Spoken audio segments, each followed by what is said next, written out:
વડોદરા શહેરમાં short film કોમ્પિટિશનનું grand ફિનાલેનું આયોજન કરવામાં આવ્યું હતું। આ પ્રતિયોગિતામાં ગુજરાત અને સમગ્ર દેશમાંથી 60થી વધારે શોર્ટ ફિલ્મ્સની એન્ટ્રી મળી હતી, જેના સ્ક્રીનિંગ અને પુરસ્કૃત કરવા માટે ધ કાશ્મીર ફાઇલ્સ અને ધ બેંગાલ ફાઇલ્સના પ્રખ્યાત દિગ્દર્શક અને લેખક વિવેક રંજન અગ્નિહોત્રીએ વડોદરામાં મુખ્ય જજ તરીકે હાજરી આપી હતી। ઉલ્લેખનીય છે કે આ શોર્ટ ફિલ્મ કોમ્પિટિશનનું આયોજન વડોદરાના સાંસદ ડોક્ટર હેમાંગ જોશી અને વાલુ વડોદરા ફાઉન્ડેશન દ્વારા કરવામાં આવ્યું હતું।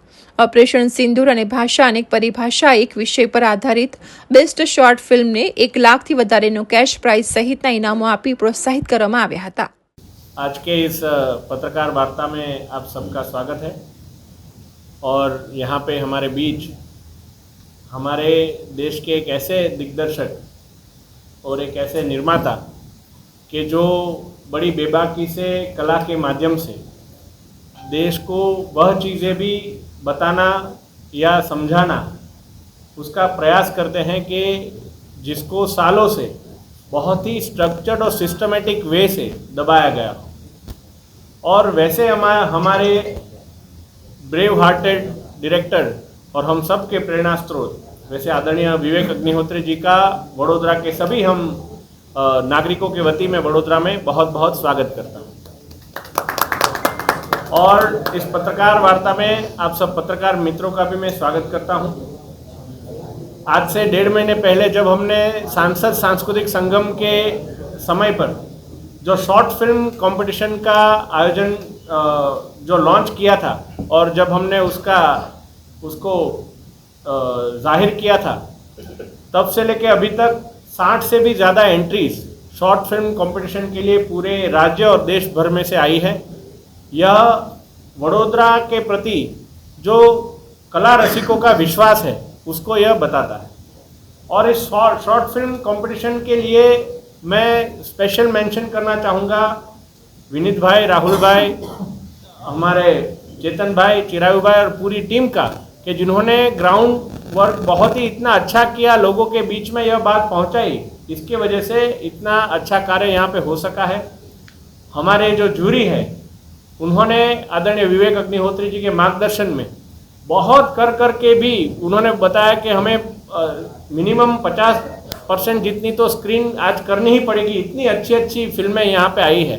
और फिल्म की जो थीम है ऑपरेशन सिंदूर और भाषा अनेक परिभाषा एक, मैं मानता हूँ कि देश के अंदर के जो वर्तमान परिस्थितियाँ हैं, एक है वो देश का जो वैश्विक नेतृत्व बताती है और एक है कि जो देश के अंदर जो भाषा के नाम पे बंटवारा करने का जो प्रयास होता रहता है वो नैरेटिव को भी बर्स्ट करती है।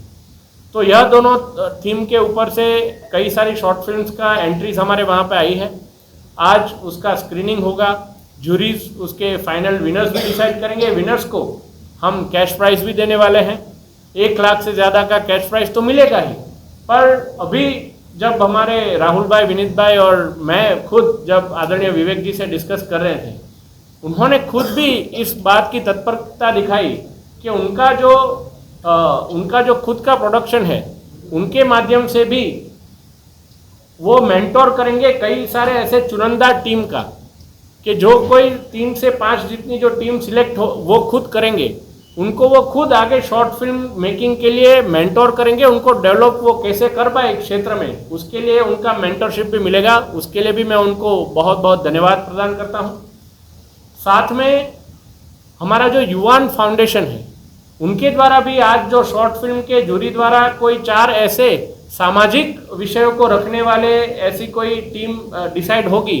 वैसे 4 शॉर्ट फिल्म के क्रिएटर्स को 21,000 ईच, मतलब 21,000 ईच वैसा उनको स्कॉलरशिप मिलेगा, कि जिनके माध्यम से वो आगे स्वदेशी, हर घर स्वदेशी का जो संदेश है उसके लिए अगर एक शॉर्ट फिल्म बनाएंगे तो उसमें भी उनको यह एक जो एक पुरस्कार उनको युवान फाउंडेशन की तरफ से मिलेगा।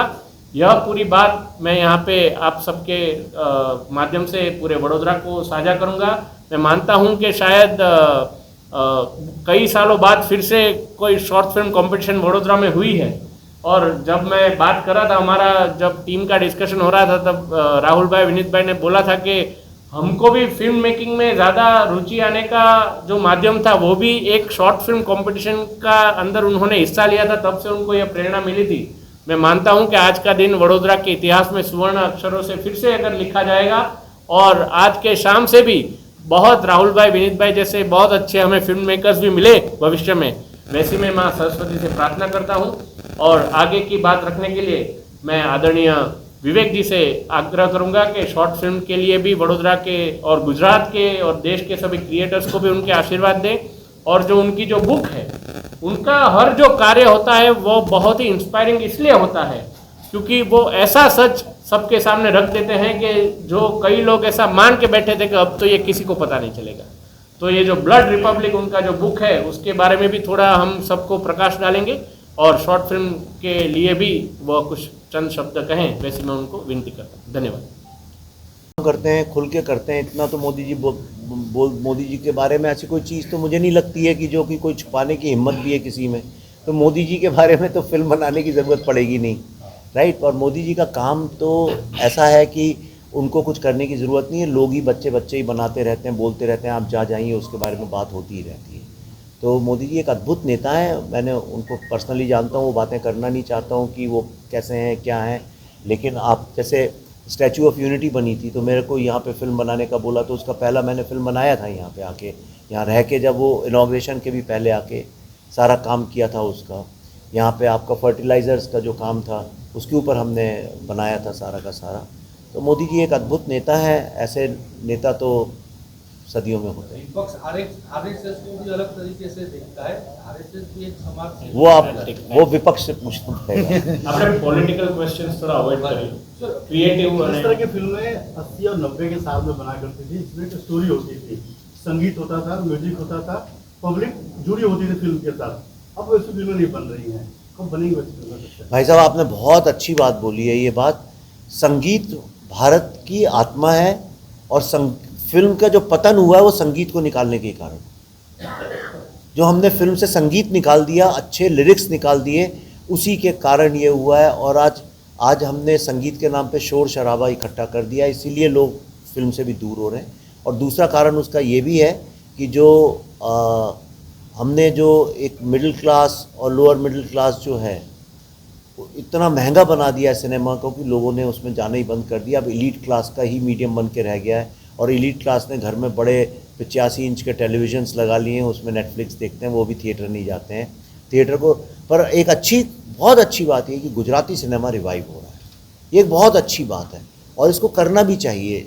और भी ये आप देखिएगा, मैं आपको अब ज़्यादा नहीं बोलूँगा पर मेरा विश्वास है आप सब रिकॉर्ड हो रहा है, 5 साल बाद आप मुझसे एक्सचेंज कर लीजिएगा ये बात। ये शॉर्ट फिल्म का जो कदम है लोग समझ नहीं पा रहे हैं कि किस दिशा में जाने वाला है, किसी को अंदाज़ा ही नहीं हो रहा है। मुझे समझ में आ रहा है एग्जैक्टली, आपको भी समझ में आ रहा होगा। ये आप देखिएगा 5 साल बाद क्या होगा, अभी नहीं बोलेंगे, छोटे मुंह बड़ी बात नहीं। सरकार को कुछ फिल्म बने फिर से आप? देखिए मैं फिल्म मेकर हूँ, मैं यहाँ इसलिए नहीं आया हूँ, सरकार के कारण नहीं आया हूँ। मुझे तो एक्चुअली पता भी नहीं था। मैं तो आके जब मिला इनसे तब मैंने कहा इतने यंग भी लीडर्स होते हैं क्या। मैंने सबसे पहला सवाल, मेरे को लग रहा था कोई बुजुर्ग से व्यक्ति होंगे, उन्होंने अपना MP फंड होगा, कुछ खर्च करने के लिए पैसे बच गए होंगे बजट के, अब मार्च आ ही रहा है तो उन्होंने कहा चलो यही काम कर लेते हैं। या ये हुआ होगा कुछ यंग लड़के लड़की गए होंगे, उन्होंने कहा सर कर दो, कहने लगा अच्छा चलो हम आ जाएंगे उसमें भाषण देने। पर इनसे सुना तो ये तो इन्हीं ने शुरू किया है, इनका विजन है भाई, इनका ड्रीम है, वो तो बहुत अच्छी बात है। बंगाल फाइल्स को लेकर एक सवाल है